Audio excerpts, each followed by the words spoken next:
Bonsoir à tous, il commence à être tard. Je vous apporte le salut fraternel du Syndicat national du personnel navigant Force ouvrière. Nous représentons donc les hôtesses et stewards dans toutes les compagnies aériennes qui exploitent à partir du sol français. Nous sommes présents et représentatifs dans 19 compagnies aériennes, Air France, Transavia, Corsair, EasyJet, Vueling, et je salue le travail de tous nos délégués de terrain qui se battent au quotidien alors que nous avons des moyens syndicaux qui sont en baisse en permanence. Nous sommes donc le premier syndicat d'hôtesses et de stewards et nous sommes également le premier syndicat avec le SGFO à Air France. Notre objectif, maintenir notre position lors du prochain cycle électoral qui va bientôt commencer. Et voilà, donc nous sortons d'une crise historique, tout le monde en a parlé, le Covid évidemment, mais pour autant, notre profession subit également de nombreuses violences dont je voudrais parler ici, même si nous avons une image plutôt glamour. On s'imagine que les hôtesses de l'air sont toujours dans des hôtels à l'autre bout du monde. Et pour autant, on a un grand nombre de salariés qui ne sont pas payés au SMIC aujourd'hui.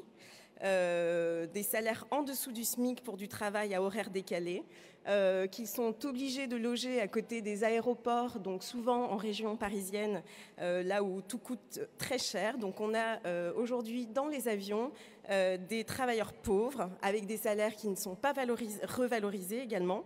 Une réglementation nationale, c'est-à-dire le code de l'aviation civile ou le code des transports qui souvent ne sont pas respectés, au profit de normes européennes qui viennent totalement libéraliser le monde de l'aérien, un peu comme ce que connaissent les marins, pour ceux qui connaissent le secteur.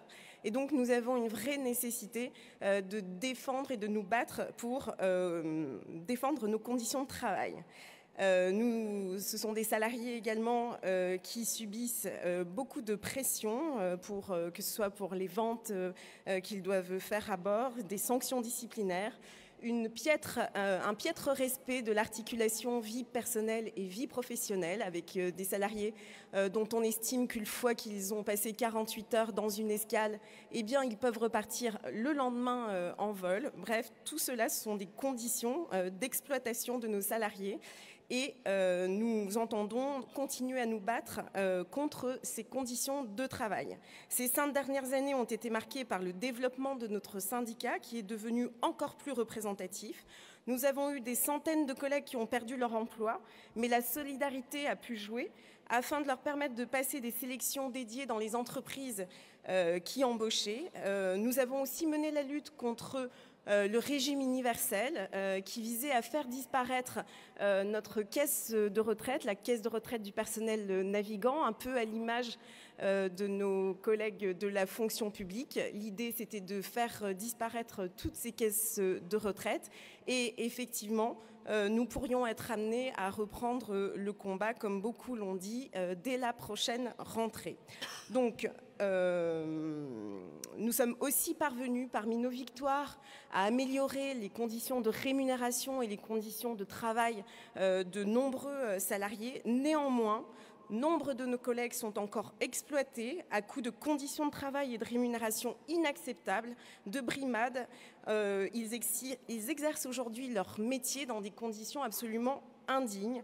Je veux parler de Ryanair, je veux parler de Volotea, je veux parler de French Bee et toutes ces compagnies. Nous les poursuivons, nous faisons des grèves. Je ne sais pas si vous avez lu dans les différents journaux, il y a un article encore qui est paru dans Mediapart sur Ryanair qui a été condamné très récemment à nouveau pour travail dissimulé. C'est aussi l'action de nos délégués.